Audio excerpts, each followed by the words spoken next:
마가복음 11장 20절에서 25절까지의 말씀입니다. 마가복음 11장 20절에서 25절까지의 말씀입니다. 저희가 아침에 지나갈 때에 무화과 나무가 뿌리로부터 마른 것을 보고 베드로가 생각이 나서 여짜오되 라삐어 보소서, 저주하신 무화과 나무가 말랐나이다. 예수께서 대답하여 저에게 이르시되 하나님을 믿으라. 내가 진실로 너에게 이르노니 누구든지 이 산더러 들리어 바다에 던지우라 하며 그 말하는 것이 이룰 줄 믿고 마음에 의심치 아니하면 그대로 되리라. 그러므로 내가 너에게 말하노니 무엇이든지 기도하고 구하는 것은 받은 줄로 믿으라. 그리하면 너에게 그대로 되리라. 서서 기도할 때에 아무에게나 혐의가 있거든 용서하라. 그리하여야 하늘에 계신 너희 아버지도 너희 허물을 사하여 주시리라 하셨더라. 아멘. 오늘 저는 여러분과 함께 의심치 아니하면 그대로 되리라는 주님의 말씀을 가지고 언어를 나누고자 합니다. 예수님께서 이른 아침에 베다니에서 제 아들을 데리고 출발하사 예루살렘으로 가는 길이었습니다. 감람산 언덕길을 올라가는데 거기에 무화과 단지가 있습니다.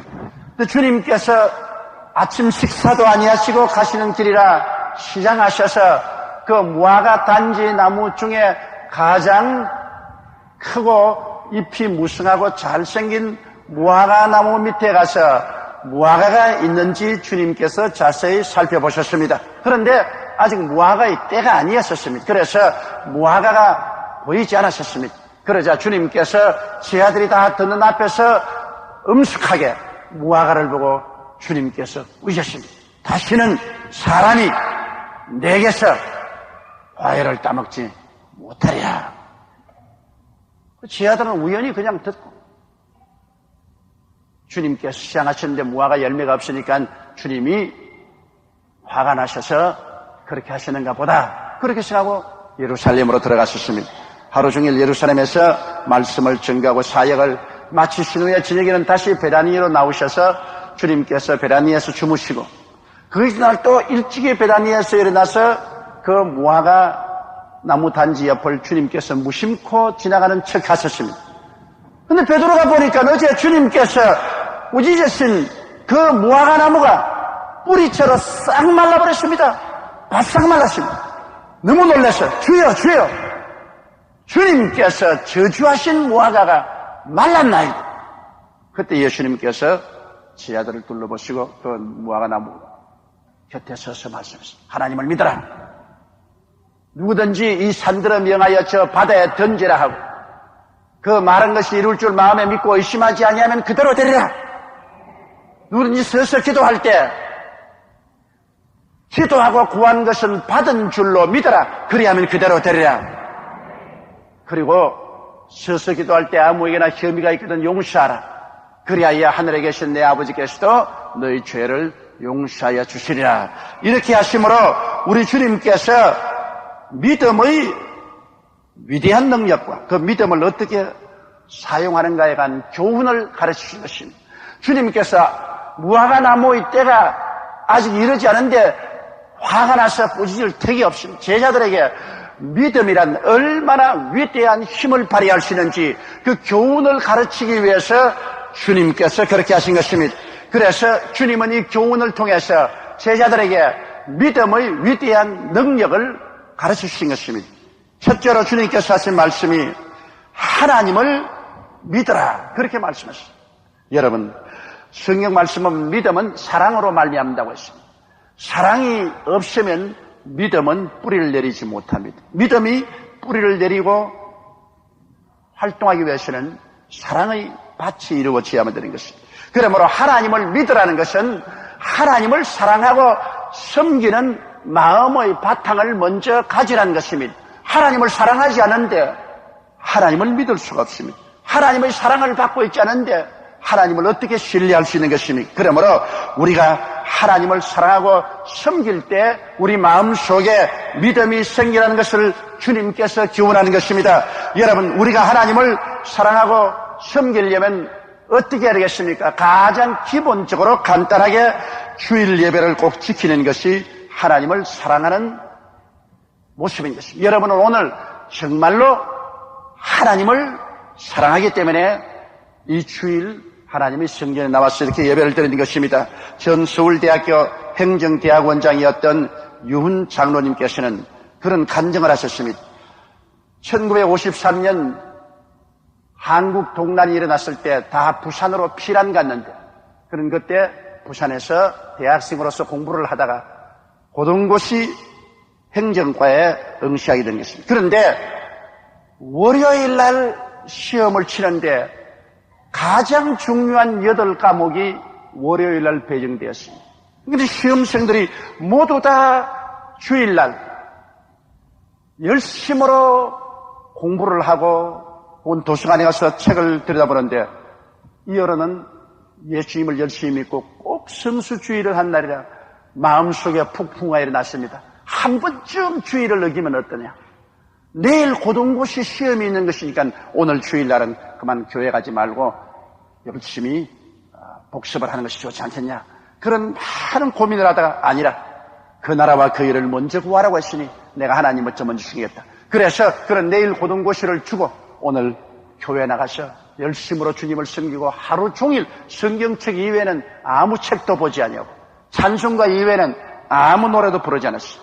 그러고 난 다음 월요일 날 하나님을 의지하고 고등고시 행정과 시험을 친 결과에 멋지게 합격되었다는 그런 간증이 있습니다. 여러분, 이사야서 56장 2절을 보면 안식일을 지켜 더럽히지 아니하며 그 손을 금하여 모든 악을 행치 아니하여야 하나니 이같이 행하는 사람, 이같이 굽게 잡는 인생은 복이 있다고 말한 것입니다.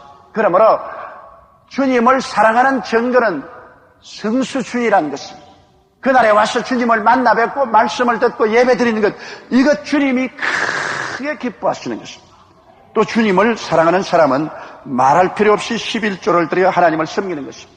예수님께서 내 물질이 있는 곳에 내 마음이 있다고 말했는데, 하나님을 사랑하는 마음이 있으면 하나님께 물질을 드리게 되는 것입니다. 말라기 3장 10절처럼 만군의 야훼가 이르노라, 너희의 온전한 11조를 창고에 들여 나의 집에 양식이 있게 하고 그것으로 나를 시험하여 내가 하늘 문을 열고 너희에게 복을 쌓을 곳이 없도록 붙지 아니하 보라셔서, 주님은 당신의 마음을 시험해보라고 말한 것입니다. 그처럼 주님께서는 11조에 관해서 굉장한 관심을 기울이고 있습니다. 하나님을 사랑하려면 하나님 앞에 11조를 드려야 됩니다. 그리고 하나님을 사랑하는 사람은 사랑하는 하나님의 말씀을 듣기를 원하고 하나님 말씀을 읽고 그리고 하나님과 대화하는 기도 생활을 게을리하지 않을 것입니다. 사랑하는 사람을 등한히 할 수 있겠습니까? 우리가 사랑하면 사랑하는 사람의 말을 듣고 그 편지를 읽고 사랑하는 사람과 전화도 걸고 대화하기를 원하지 않습니까? 그와 똑같은 것입니다. 그리고 우리가 주님을 사랑하면 범사에 봉사하고 주님을 위해서 섬길 것입니다. 우리 하나님을 섬기고 순종하며 봉사하는 이러한 삶을 통해서 주님을 사랑하는 증거를 베풀 수 있는 것입니다. 이와 같은 사랑의 바탕 위에야 믿음이 역사하지, 사랑이 없는 곳에 믿음은 역사하지 않습니다.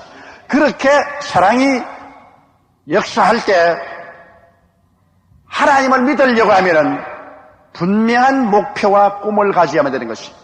이 산들을 명하여 저 바다에 던지라 말하고 막연히 아무 사이 나보고 물러가라 말하지 않았습니다. 이 산들을 명하여 저 바다에 던지라는 분명한 목표가 있어야 되고 꿈이 있어야 됩니다. 히브리서 11장 1절에 믿음은 바라는 것들의 실상이요 보지 못하는 것들의 증거라 해서 바라는 그것이 분명해야만 되는 것입니다. 분명한 목표를 설정하고 그것이 이루어진 것을 늘 바라보는 바라봄의 법칙은 믿음의 절대적인 요소인 것입니다. 마음의 바라봄의 목표가 없는 사람은 무엇을 믿는단 말인 것입니까? 그러므로 믿음이 실상이 되기 위해서는 우리가 분명히 목표를 정하고 그것이 이루어진 모습을 마음속에 늘 바라보아야 되는 것입니다. 하나님이 아브라함을 보고 아브라함아 눈을 들어 동서남북을 바라보라. 내 눈에 보이는 이 땅을 너와 내 자손에게 주리니 영원하리라고 말씀한 것입니다. 이러므로 믿음의 법칙은 바로 바라봄의 법칙인 것입니다. 그리고 이루어진 모습을 바라보면서 믿음을 얻기 위해서는 간절한 소원을 드려야 되는 것입니다. 여러분, 간절한 마음이 없는 믿음은 믿음이 아닙니다. 내가 바라보면 이 법칙을 가지고 그것이 이루어질 줄을 믿고 간절히 마음에 기도해야 됩니다. 마음에 뜨거운 소원이 있어야 돼요. 뭐 이루어져도 좋고 아니요 좋다, 이러한 희미한 마음 속에는 믿음이 생기지 않습니다. 끓어오르는 소원 속에 믿음이 생기는 것입니다.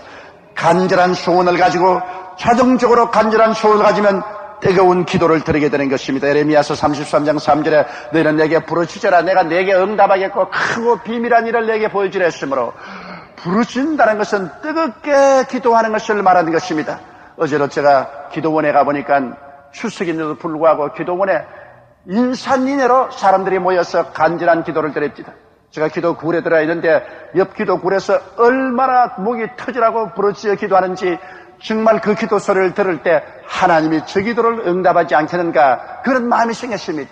여러분, 우리가 바라봄의 법칙을 가지고 뜨거운 소원으로 목이 터지라고 간절하게 애타게 하나님께 부르짖고 계속 기다리면 마음속에 주님께서 믿음을 허락하여 주시는 것입니다. 이래서 마음속에 믿음이 생겨나는 것입니다. 원래 믿음을 수 있는 능력은 각자에게 주었지만은 그 믿음이 실상이 되어서 마음속에 일어나기 위해서는 먼저 하나님과의 사랑의 관계가 이루어져야 되고, 바라봄의 법칙으로 분명한 목표를 바라보고 간절한 소원을 가지고 뜨거운 기도를 계속할 때 마음속에 믿음이 생겨나기 시작하는 것입니다. 그래서 여러분, 마음속에 하나님을 믿을 수가 있고, 또 하나님의 믿음이 우리 마음속을 채웁니다. 마음속에 아무리 믿음을 가지고 있어도 마음속에 가지고 있는 믿음 자체만 가지고는 안 됩니다. 여러분, 마음속에 믿음이 생겼으면 두 번째로 주님께서 믿음의 선언을 하라고 말한 것입니다. 이 산들을 명하여 저 바다에 던져라, 말하라고 말한 것입니다. 믿음이란 말로서 우리 마음속에서 풀려나는 것입니다. 성경에 보면 주님은 믿음의 고백을 항상 요구했습니다. 주님께서 큰 기적을 행하시기 전에 언제나 우리 입에 고백을 원했었습니다. 주님께서 두로와 시돈 지구에 왔을 때 스로보니게 여인이 내 딸이 흉하게 귀신 들렸으니 고쳐달라고 얼마나 뜨거운 소원으로 주님께 간곡히 부탁했지 않습니까? 주님이 첫 번 거부하고 제자들이 요청할 때 거부했는데, 세 번째 주님 가는 길목을 막고 엎드려서 주여 나를 불쌍히 여기소서 그렇게 말하셨습니다. 그때 주님께서 말씀하기를 자녀들에게 줄 떡을 취하여 개에게는 주지 아니한다. 그럴 때 그 스로보니게 여인이 옳소이다. 그렇지만 개들도 자녀들의 밥상 밑에 떨어지는 부스러기는 받아 먹습니다. 이런 신앙의 고백을 하자 주님께서 여자여 내 믿음이 크도다, 이 말을 하였으니 돌아가라, 귀신이 내 딸에게서 나간다니라고 말한 것입니다. 이 말을 했기 때문에 귀신이 나갔다는 것입니다. 그 말은 무엇입니까? 개들도 자녀들이 먹는 밥상 밑에서 부스러기는 받아먹는다는 이 흔들리지 않는 믿음의 고백인 것입니다. 그 말을 했기 때문에 귀신이 나갔다고 말했습니다. 가만히 있는데 귀신이 나간 건 아닙니다. 신앙의 고백이란 이렇게 놀라운 것입니다. 우리의 신앙의 고백을 받아서 주님께서 기적을 역사하는 것입니다. 장님 거지 바디메오가 여리고성에서 예수님 앞에 나왔을 때 주님이 뭐라고 말했습니까? 내가 네게 무엇 해주기를 원하는가? 장님 거지가 주님 앞에 나왔을 때는 눈 고쳐 달라고 나올 것 너무나 분명한 사실입니다. 분전한 사실인데도 불구하고 주님은 그 입술의 고백을 듣기를 원하십니다. 주여 보기를 원하나이다. 내 믿은 대로 될지어다. 그는 눈을 번쩍 떠버리고 말한 것입니다. 이와 같이 우리가 주님께 나올 때 주님은 우리 마음속에 믿었으면 그 믿음에 대한 응당의 신앙 고백을 원하시는 것입니다. 왜냐하면 하나님께서는 말씀을 통해서 천지를 지었기 때문이겠습니다. 창세기에 보면 하나님께서 빛이 있어라 말씀하심에 빛이 생겼지요. 궁창이 생겨나라, 하늘이 생겨났습니다. 천하의 물은 한 곳으로 모이고 육지가 드러나고 열매 맺는 각종 나무와 풀이 나타나라, 말씀이 가서 역사했습니다. 해와 달과 별들이 비춰라, 말씀이 그렇게 만들었습니다. 이러므로 하나님의 입술에서 나오는 말씀은 그 자체가 위대한 창조적인 능력과 권세가 있습니다. 여러분 성경에 보면은 말씀이 육신이 되어 우리 가운데 거하시면 우리가 그 영광을 보니 아버지의 독생자의 영광이요 은혜와 진리와 충만하게 했는데 이 예수님께서 바로 하나님 말씀이 계십니다. 태초에 말씀이 계시니라. 이 말씀이 하나님과 함께 계시니 이 말씀은 곧 하나님이시니라. 만물이 그로 말미암아 지은 바 되었으니 지은 것이 하나도 그가 없이는 된 것이 없나니라. 그러므로 하나님의 말씀은 즉 예수님이시요 예수님은 즉 하나님 말씀이요 만물이 말씀을 통해서 이루어졌다고 성경은 말하고 있는 것입니다. 이러므로 히브리서 11장 3절에 믿음으로 모든 세계가 하나님의 말씀으로 지어진 줄 우리가 아나니 보이는 것은 나타난 것으로 말미암아 된 것이 아니라고 말씀한 것입니다. 그렇기 때문에 여러분 하나님의 말씀을 받아들여서 마음속에 믿고 그 믿음으로 말씀을 선언하는 것은 하나님을 대신해서 대언의 말씀을 하는 것입니다. 이 대언의 말씀을 통해서 하나님의 위대한 기사와 이적이 나타난 것입니다. 예수님의 생애를 보십시오. 예수님께서는 말씀으로 죄를 사하시고 귀신을 쫓아내시고 병을 고치시고 풍랑을 잠잠케 했습니다. 마태복음 8장 16절에 보면 저물매 사람들이 귀신 들린 자를 많이 데리고 예수께 오늘 예수께서 말씀으로 귀신을 쫓아내시고 병든 자를 다 고치셨다고 말씀한 것입니다.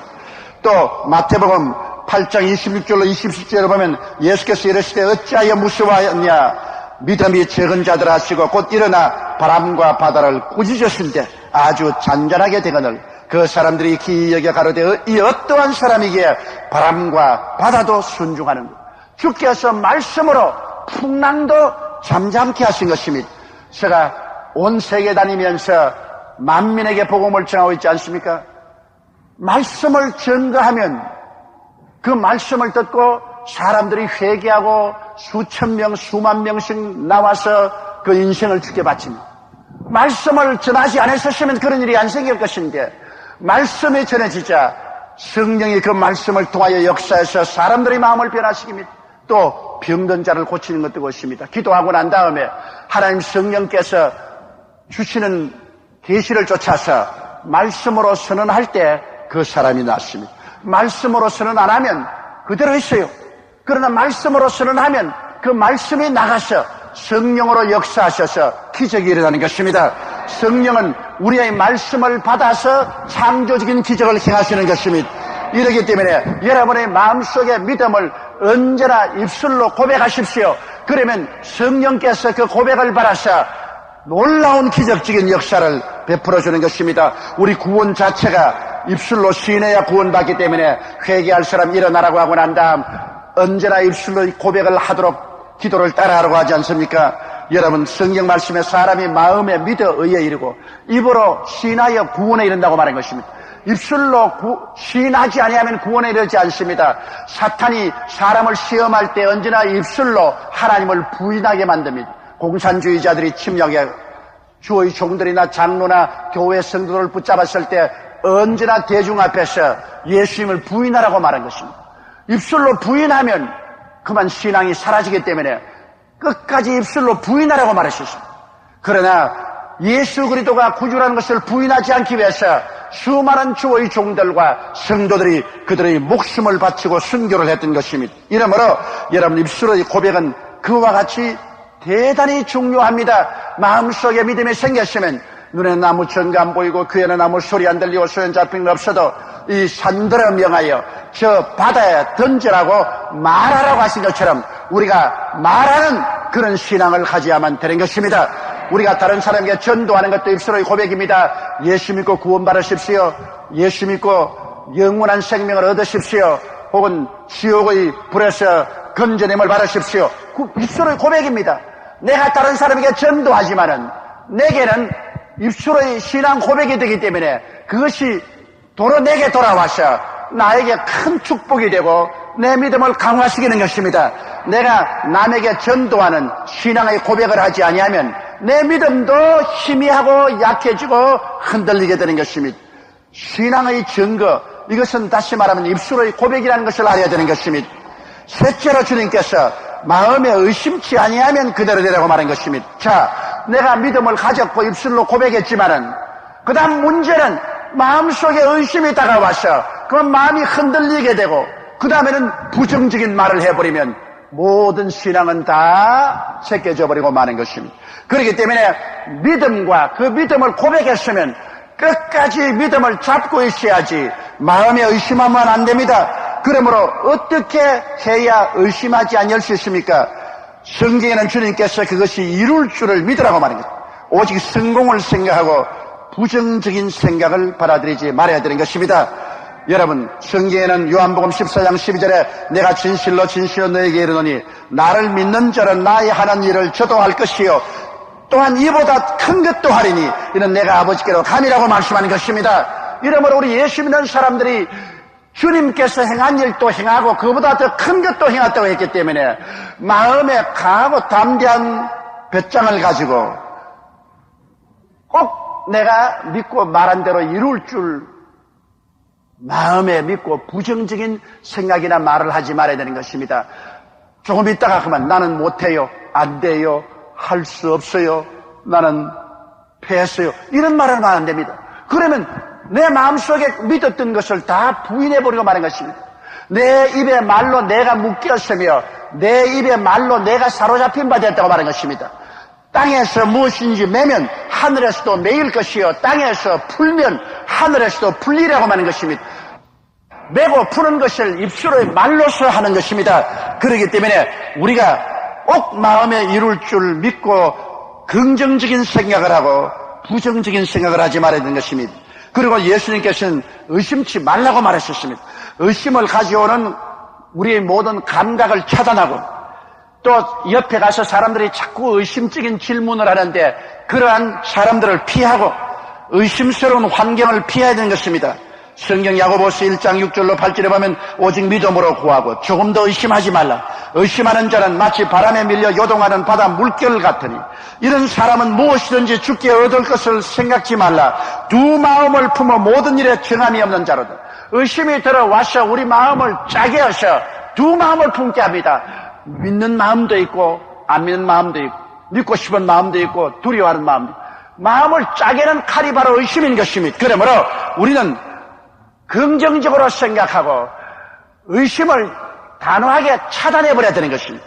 의심을 가져오는 감각을 차단해버리고 의심스러운 질문을 자꾸 하는 사람들을 피하고 그들과 대화하지 말고 의심을 가져오는 환경을 피하고 우리는 하나님을 생각하고 말씀을 읽고 기도하고 묵상하며 감사하고 지내야 되는 것입니다. 그리고 주님은 없는 것을 있는 것 같이 행동하라고 했습니다. 기도하고 구하는 것은 받은 줄로 믿고 나가라.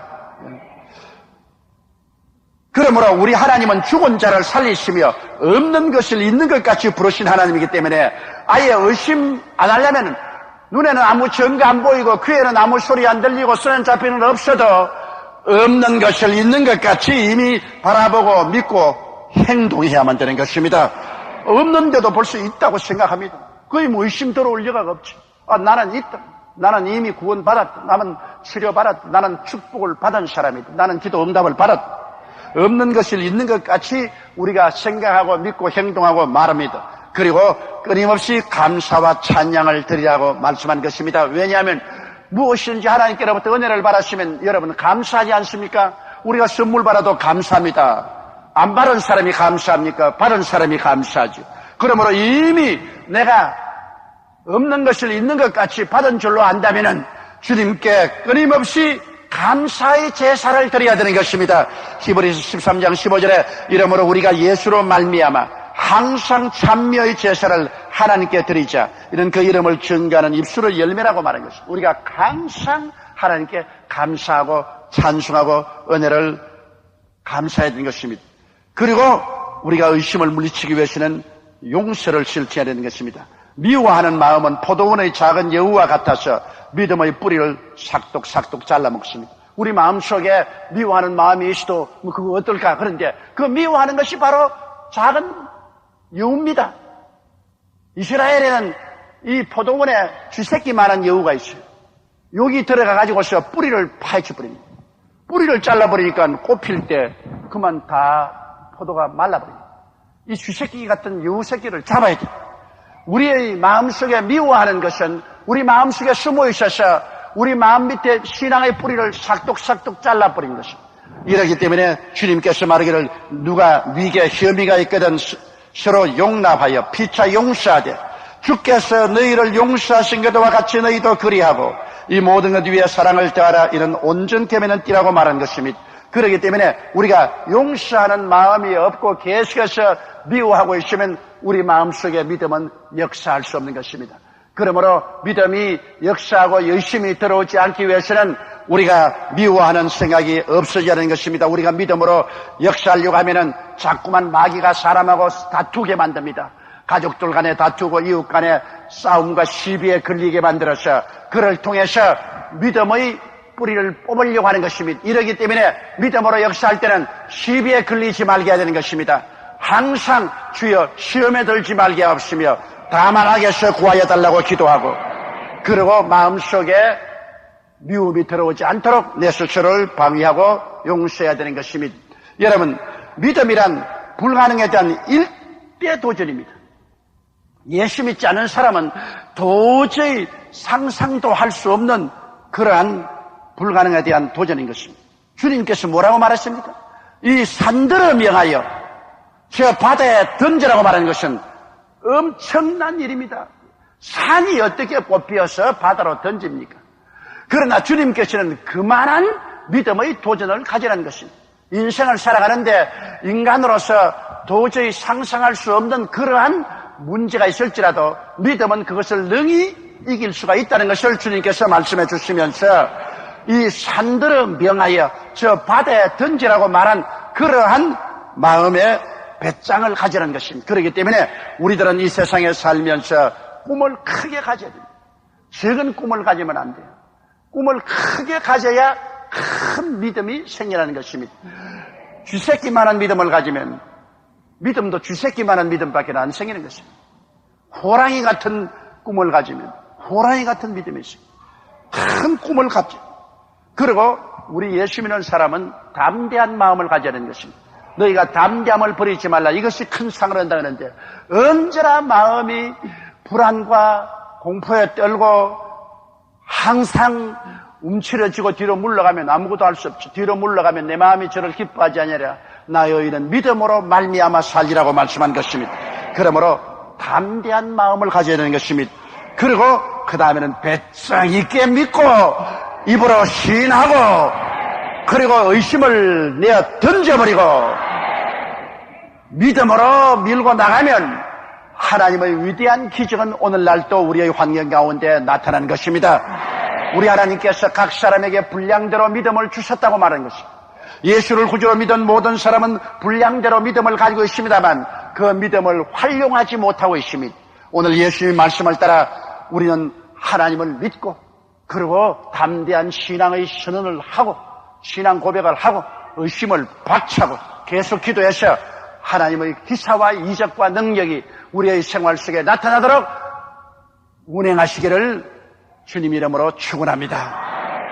지금은 우리 주 예수 그리스도의 무한하신 은혜와 아버지 하나님의 영원하신 사랑과 보혜사 성령님의 충만하신 역사가 오늘 성회에 출석한 성도 개인 가정 생활 자녀 위에 넘치도록 함께 계실지어다.